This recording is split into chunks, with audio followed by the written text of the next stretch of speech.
Hey guys, it's Todd with Commercial Tracks, and today we're going to do a quick video around some of the best practices as it relates to creating metadata for the tracks that you're submitting to production music libraries. Remember, if you're looking for additional information around writing music for production music libraries, check out our course on Udemy, A Beginner's Guide to Writing Music for Production Music Libraries. A link will be provided in the description below. Now listen, as you know, music libraries have huge catalogs that end users have to navigate in order to find just the right track for their production. So your use of proper metadata is going to help to expedite that search and help end users find and identify your track as a candidate for their production. So let's take a look at some of the tools that you can use to edit your metadata. All right, so the usual suspects as it relates to programs that are native to your computer for Mac users would be iTunes. I've had success using Adobe Bridge. I've also had success with using Audacity, which is a free audio editor for Mac and PC. For Windows users, right-click on the audio file and go to Properties and then to Details to be able to edit the metadata directly into the file that way. Now, while all of those programs are useful, I want to show you what I actually prefer using because all those programs that we've mentioned, they do have some drawbacks. Now, you can find the program that I prefer by just going over to the App Store and you can search for Tag Editor. All right, Tag Editor Lite. This is available on both Mac and PC. The free version is great for what we need to do. I should mention here that this is not a standardized process. So whatever tools you use for adding metadata, just realize that there can be benefits as well as drawbacks. The end user may be using an application to read the metadata that doesn't play well with the application that you've used to enter the metadata. So one of the disadvantages to Audacity and some of the other options that I've mentioned is that there aren't as many fields that can be used to input the metadata. In addition, different apps store the metadata differently, and sometimes that doesn't translate across all platforms. For instance, if we were looking at Adobe Bridge for storing metadata, it's powered by a platform that is native to Adobe and its family of applications called XMP. And it works well, but very similar to the way that iTunes would work. You can get the metadata in, but it really only works well when you're inside of iTunes. This brings me to another point. We're going to have to be a little creative about how we add the metadata no matter what application we're using. This is because the info that we need to include as a metadata best practice may not be exactly what your application deems as necessary info. All right, let's jump over into an audio file and take a look at the main fields that you want to address as it relates to metadata. So now I've broken up these fields that we need to address into two main categories, and I'm going to call them primary and secondary. So the primary things that we want to make sure that we have are going to be our title, the genre, the author or composer, and the copyright and licensing info. The secondary information is going to be tags and keywords, the description, the BPMs, and the mood, the feel or the vibe of the track that you have. And so secondary information we may not be able to add, or even if we could add it, it may not translate across all platforms. So we just want to kind of make sure that we at least address our primary information first. Okay, so I have a file pulled up here on my Mac. Command-I is the shortcut to pull this up on a Mac. To get to this on a Windows computer, you'd have to right-click on it and go to Properties to pull this up. And whatever metadata attributes that you see here, it's safe to say that most end users would see this general information. What we have here is you've got your file name up at the top. This tags area is related to your local machine. This general information is more information about the file itself. This is not important to us either. What we're looking for is this more info area. This is the area that's going to populate with metadata when we add it. Below the more information is the name and the extension. All of these attributes are relative to your local machine. We're not worried about that. We're worried about this more info area here because this is where our metadata is going to be added. So let's move this over and let's pull up our Tag Editor Lite application. And so basically what we're going to do here is we're going to grab the file and we are going to drag it over and drop it onto our Tag Editor application. All of these attributes here, they can just be reorganized by dragging and dropping. And if you right click on this menu area up top here, you're going to see how robust this program is, giving you a lot of functionality as it relates to metadata.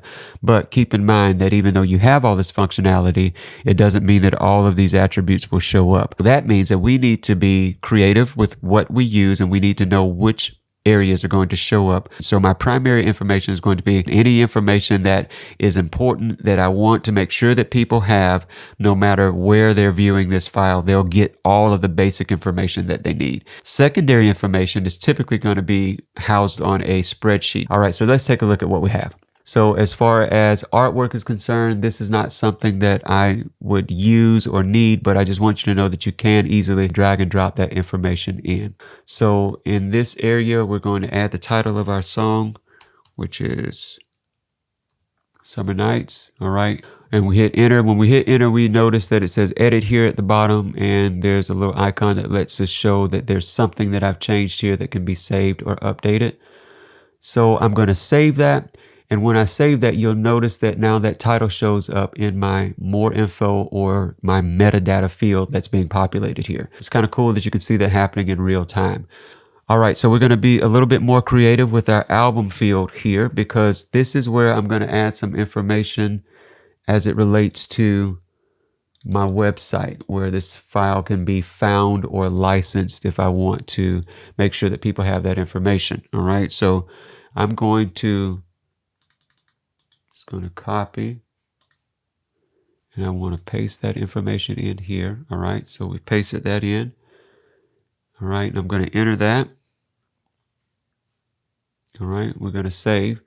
All right, and so I'm using this web information in my album area because I know that the album field will show up pretty much every time when you're dealing with audio metadata. This is the way that they get back to my website to be able to license this track if they needed to license it, right? So I can use this area to give that information. Now, you may decide to use this area to convey your email information or some other contact information that you want conveyed.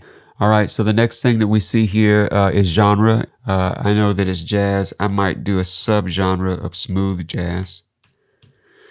And I might also add the genre of R&B because it's a soulful piece of music that I have here. So it's okay to use more than one genre.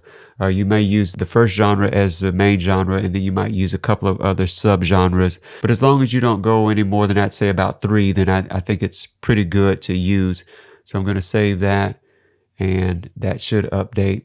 Yes, it updated under my musical genres. We're going to go over to the copyright information, and I'm going to use that to add my copyright notice. So I'm just going to copy paste that information in. And what I did in this instance is I added my copyright notice, and I also added some information about my PRO, right? Just kind of wrote in here, all rights reserved. These are just some things that I have copy pasted ready to paste in to make my workflow go a little bit faster. Now for BPMs, I'm just going to enter in the BPM here. Okay, we're going to enter and we're going to save that. Now,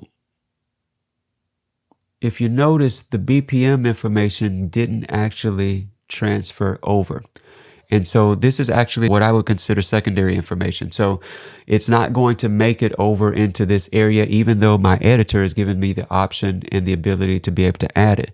The energy and the mood, these are both things that I would consider secondary, meaning that I would add them to my spreadsheet, but they're not necessarily going to translate over into my actual metadata for the file itself. If these areas were something that I considered extremely important and I really wanted them to be included, then I'd have to find another area to enter them in because they're not going to translate this way. While this is secondary information, I like to use it inside of this tag editor as well, just because it kind of future-proofs my track. In the future, maybe SEO optimization becomes more useful with these tags that are related to audio. We're going to move on. And with the artist, I'm going to enter in my name here. And I'll copy paste that over into Composer as well. Artist may show up, Composer may show up, both may show up, right? So I want to get that information in, and I'm just going to save that. Take a look at what we get here. All right, so it looks like Great, shows up as composer and it shows up as author. So notice here in my editor, it's naming me as the artist, but as it shows up in the file itself, I am seen as the author. You just want to kind of go through and make sure that you understand and see how these attributes are going to show up and make sure that you covered all of your bases. All right, so the tags, again, these are more descriptors, secondary information. They're not going to show up, but I do believe that the year will. So I'm going to enter that information and save it. And yes, that populates for us. All right, so the comment area. I'm going to copy paste some information that I like to just kind of include to make sure that it travels along with my audio files wherever they end up going. All right, so if you notice, that populates in a different comment area. So this is different from what we see down below here. And in this comment area, then we have this information that's going to live with the file. To license this track, please visit the web address noted here, commercialtracks.com, and then I've got another notice of copyright. And so that's great. That information is there. The basic file name here, it's already populated because that's already recognized by the system. And then these grayed out areas are areas that are baked into the file already. All right, so we see how to populate this metadata with at least all of our primary information. So don't worry that all of this information may not be able to be attached to the file itself. Let's take a quick look at a sample spreadsheet that we can use for entering in metadata. All right, so you want to add your title here, the duration of the song, the tempo, BPMs, description. I think one of the best ways to deal with that is just go to some of the production music websites and take a look at how they describe the songs, the mood, the feel of some of their tracks, and get in the habit of describing your songs in a way that helps the end user know what instruments are being used in the track, things like that, and maybe even a few words describing how the track may be used. So good for video tutorials and product demos, right? Something along those lines, right? As for your tags, you want to be as specific as possible. If it's a guitar track, what kind of guitar? Instead of just guitar as a tag, you'd want to put whether or not it's an acoustic guitar, an electric guitar, etc. Does your track convey a mood or an emotion? Is it uplifting? Is it inspiring? Is it a somber or a laid-back track? These are all words that you can use to include in your tags. A quick Google search will help you to identify some of the more popular genres. You may end up going into subgenres or multiple genres that describe your track. For instance, if you create something that has a mix of jazz and lo-fi, while it's still using some elements of R&B, it would be acceptable to take those three main genres and include them in your description and or your tags. It's not uncommon that there is some overlap between genres. So the writer would be you. Any co-writers you may put on a separate cell if you like. And then your IPI number is a unique identifier that you would find in the information from your PRO. And then whatever that PRO affiliation is, that's where you would enter in that information. This may be more information than you need. It may be less information than what you want, but you would organize inside of a spreadsheet how you wanted this information to go. All of the rest of these areas are pretty self-explanatory.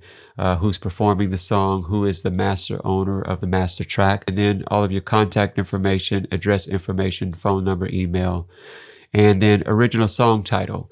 Specific to dealing with production music libraries, they may retitle your song. And so the original title is what you would want to put here, because inside of this spreadsheet, if it's something that's being associated with the production music library, they may have a different title for the song. So again, not to get into great detail that goes beyond the scope of this particular tutorial, but this is what the spreadsheet document would kind of look like. So you want to line up something that's similar to this and that has the information that you want to have associated with your songs. Let us know in the comments what tools you're using to edit in your metadata. If you're looking for additional tips on writing music for production music libraries, check out our course on Udemy, A Beginner's Guide to Writing Music for Production Music Libraries.